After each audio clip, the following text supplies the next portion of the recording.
नमस्कार दोस्तों, आप सभी का मेरे चैनल पर हार्दिक अभिनंदन है। आज मैं आपको भगवान शिव के बारे में एक बहुत ही अच्छी कहानी सुनाने जा रहा हूँ।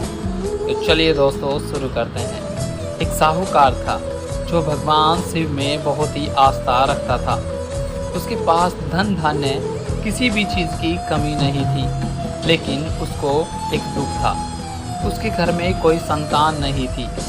वह इसी कामना को लेकर भगवान शिव की आराधना किया करता था। उसके इस भक्ति भाव को देखकर एक दिन माता पार्वती ने शिव से कहा कि प्रभु, यह साहूकार आप में बहुत आस्था रखता है, इसको किस बात का कष्ट है, आप उसको दूर क्यों नहीं करते। शिव ने उत्तर दिया, हे पार्वती, इस साहूकार के पास पुत्र नहीं है और यही उसका दुख है। माता पार्वती ने कहा, स्वामी कृपया आप इसे पुत्र प्राप्ति का वरदान दीजिए। तब शिव ने कहा, पार्वती, साहूकार के भाग्य में पुत्र का योग नहीं है। ऐसे में अगर इसे पुत्र प्राप्ति का वरदान मिल भी गया तो यह केवल 12 वर्ष की आयु तक ही जीवित रहेगा। यह सुनने के बाद भी माँ पार्वती ने कहा कि प्रभु, आपको इसे पुत्र प्राप्ति का वर देना ही होगा, अन्यथा भक्त क्यों आपकी सेवा पूजा करेंगे। माता के बार बार कहने से शिव ने साहूकार को पुत्र का वरदान दे दिया, लेकिन यह भी कहा कि यह केवल 12 वर्ष की आयु तक ही जीवित रहेगा। साहूकार यह बातें सुन रहा था, इसलिए उससे न तो खुशी हुई न दुख। वह पहले की तरह ही शिव की आराधना करता रहा।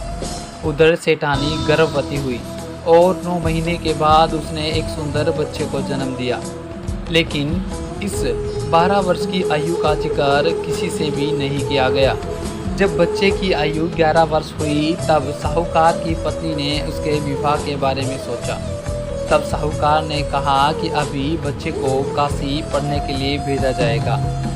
उसके बाद उसने बालक के मामा को बुलाया और कहा, काशी पढ़ने के लिए इसे तुम ले जाओ, लेकिन जिस स्थान पर भी तुम रुकोगे वहाँ तुम्हें यज्ञ करवाना होगा और ब्राह्मणों को भोजन भी कराना होगा।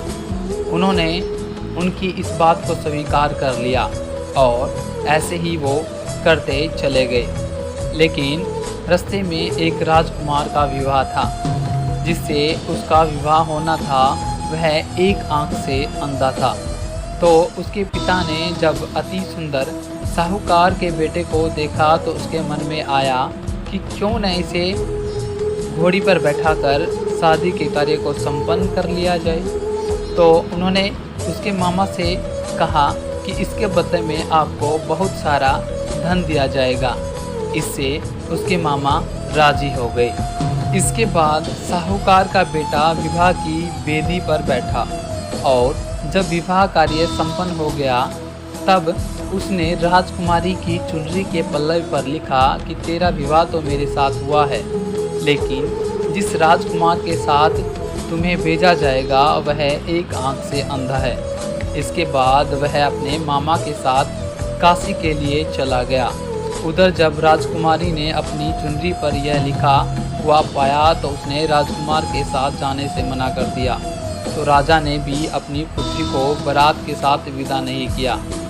बारात वापस लौट गई। उधर मामा और भांजे काशी जी पहुँच गए। एक दिन जब मामा ने यज्ञ रखा तो भांजा बहुत देर तक बाहर नहीं आया। तो मामा ने अंदर जाकर देखा कि उसके भांजे के प्राण निकल चुके थे। वह बहुत परेशान हुआ, लेकिन सोचा कि अभी अगर रोना शुरू कर दिया तो ब्राह्मण चले जाएंगे और यज्ञ कार्य अधूरा रह जाएगा। जब यज्ञ संपन्न हुआ तो मामा ने रोना शुरू किया। उसी समय शिव पार्वती उधर से जा रहे थे। तो माता पार्वती ने शिव से कहा कि प्रभु, ये कौन रो रहा है। तभी उन्होंने उत्तर दिया कि ये भोलेनाथ के आशीर्वाद से जन्मा साहूकार का पुत्र था, जिसकी आज मृत्यु हो चुकी है। तभी माता पार्वती ने कहा, स्वामी, इसे जीवन दान दे, अन्यथा रोते रोते इसके माता पिता के प्राण निकल जाएंगे। तब शिव ने कहा, हे पार्वती, इसकी आयु इतनी ही थी, सो इसने वो भोग ली है। लेकिन माँ के बार बार आग्रह करने पर शिव ने उसे जीवित कर दिया। लड़का ओम नमः शिवाय करते हुए उठा और मामा भांजा दोनों ने ईश्वर को धन्यवाद किया और अपनी नगरी की ओर लौट चले। रास्ते में वही नगर पड़ा और राजकुमारी ने उन्हें पहचान लिया। तब राजा ने राजकुमारी को साहूकार के बेटे के साथ बहुत सारे धन धान्य के साथ विदा किया। उधर साहूकार और उसकी पत्नी छत पर बैठे थे। उन्होंने यह प्रण ले रखा था कि यदि उसका पुत्र सकुशल घर नहीं लौटा तो वो छत से कूदकर अपने प्राण त्याग देंगे। तभी लड़के के मामा ने आकर साहूकार के बेटे और बहू का समाचार उन्हें सुनाया। तभी उनको विश्वास हो गया और दोनों ने अपने बेटे बहू का स्वागत किया। उसी रात साहूकार को सपने में शिवजी के दर्शन हुए और शिव ने कहा कि तुम्हारे पूजन से मैं प्रसन्न हूँ। इसी प्रकार जो भी भक्त इस कथा को पढ़ेगा या सुनेगा उसके समस्त दुख दूर हो जाएंगे और जो मनोकामनाएं वो चाहते हैं वो उनकी पूर्ण हो जाएगी। अगर दोस्तों आपको ये कहानी पसंद आई है तो मेरे चैनल को लाइक, शेयर और सब्सक्राइब करना ना भूलें। ओम नमः शिवाय।